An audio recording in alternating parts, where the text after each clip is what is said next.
Coming up on 2020 on ID, a beautiful college freshman, happy to be home from school. This is my home! Then one day, she suddenly vanishes.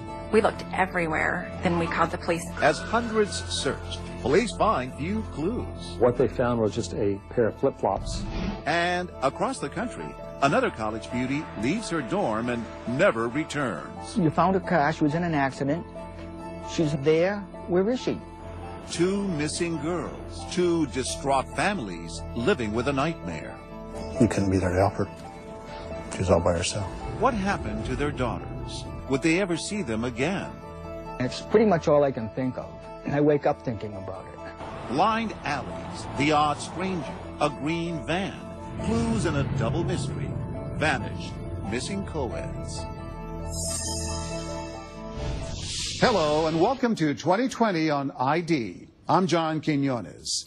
It's the job of parents to worry about their children, even after they're out of the nest.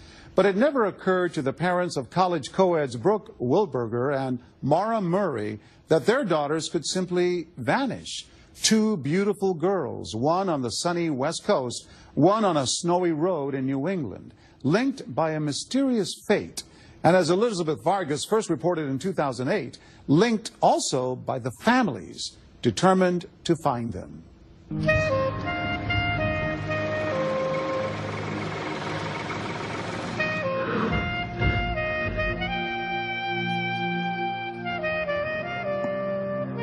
In a time when the whole world can seem ripe with chaos and danger, if you were looking for a safe place to raise a family, chances are it would look like Corvallis, Oregon. Corvallis is a really family-oriented town. It's kind of the small town feel, but you have a lot of opportunities because of the university. So it's a really fun town. The town is about 54,000 people, full-time residents. A pretty nice, quiet town. The city of Corvallis is really safe. But we're also in the real world.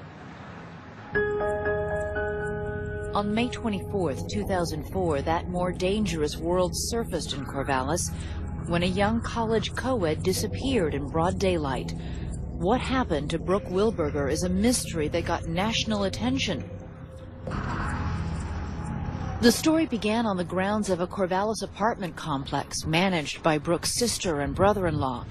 Brooke was visiting that week and helping with the maintenance chores. At that particular time, she was actually cleaning the lampposts around the complex. When Brooke didn't show up for lunch, her sister Stephanie began to worry. Brooke's car keys and purse were in their apartment. Her car was in the lot, but Brooke was nowhere to be found.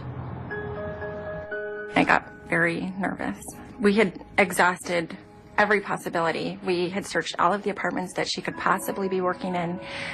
We looked everywhere. Then we called the police. We had received a call about 3 o'clock saying that Brooke is missing. And the sergeant called me and said, we have this 19-year-old girl who's missing, and we need you to come out. Normally, we would wait, because adults can come and go as they please, and we would normally wait to see if she showed up maybe the next day. But in this case, police action was immediate. From the very beginning, they sensed Brooke Wilberger was not the sort of young woman to disappear on her own. It was amazing to us that they acted that fast. And I think one of the reasons was when they immediately just, did a quick check. Brooke was a great kid. Police learned Brooke was one of 6 siblings in a tight-knit and devout Mormon family. She taught Sunday school and very active in the church and their social activities, and had gone to church on Sunday, and the day before she was missing. As their search began, police were also able to eliminate one usual suspect in similar cases, the boyfriend. The man in Brooke's life, Justin Blake, was off on Mormon missionary work in Venezuela. He and Brooke had dated since high school. We started going out to be my senior year, and I took her to Les Mis. And like half an hour into it, she asked if she could hold my hand. She was the brave one. And after that, we just, just turned from best friends into a little bit more. And it was just perfect, you know. We could not date until we turned 16, and Brooke dated Justin from the second she turned 16. And they were just so fun. She was just so in love with him and just really happy with their relationship. I was going to propose to her. We were going to get married. We just both sort of knew what was going to happen when I got back from my mission. The news that would shatter those plans reached Justin in Venezuela, delivered over the phone by his parents. They just started crying when they heard my voice, and so I just started crying. And then my dad came on and just told me what had happened. When the news of Brooke's disappearance reached her father, Greg, a chemical engineer, he was about to leave town on business. I was in the Portland airport on a trip. They called me on my cell phone and told me that she was missing, and so I canceled my trip and got a rental car and came back here. Greg Wilberger joined the search effort for his daughter that had been organized with unusual speed. The community of Corvallis was wonderful. That first night, they had hundreds of people helping search. Our church organized it, but everyone in the community filled in, and it was just a massive effort. There were a lot of areas to search, and some of it very heavy vegetation. In fact, I remember going home at 1 o'clock in the morning, and there were still 300 people doing systematic searches of concentric circles from where Brooke was last seen. It was just phenomenal, the amount of people that we had looking for her.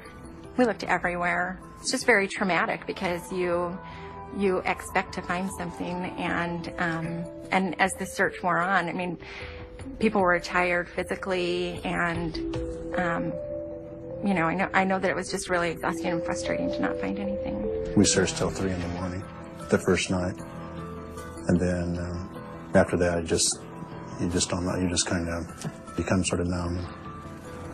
The first night ended with no sign of Brooke. In the morning, the townsfolk of Corvallis would awake to a shock of another sort. The largest media onslaught that this city has ever seen. So I was pulled away from the patrol duties to the public information spokesperson. We don't have any suspects developed. We don't have any vehicles we're looking for. And I can tell you, it's pretty frustrating. The run-of-the-mill response is, they're here now, get them what they need, get them out of here, let us go back to our job and solve this crime. But we had to operate in a whole different paradigm for this investigation because we didn't have anything to go on. So we needed the media to stay here to talk about the case so people would call in tips. 19-year-old Brooke Wilberger was abducted on Monday, May 24th, while working outside of an apartment building. The case was huge news in Oregon and across America. And Mr. Wilberger, I know one of the reasons you're here is in case Brooke can hear you. We just want to tell Brooke that we love her, and we hope that she'll have courage. By that time, we sort of felt ourselves that somebody had taken her, and we couldn't be there to help her. She was all by herself. Who took Brooke Wilberger? Authorities say they now know.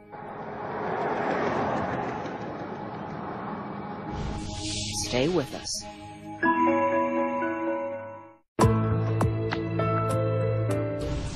When Brooke Wilberger vanished, her family knew within hours and were able to galvanize police and their local community to quickly mount a search. Maura Murray, on the other hand, vanished on a country road far from home. As Elizabeth Vargas tells us, Maura's father, Fred, can't help but think that more could have been done to find her that night. And he's haunted by what might have happened to his daughter, a girl with infinite promise. Here again is Elizabeth Vargas.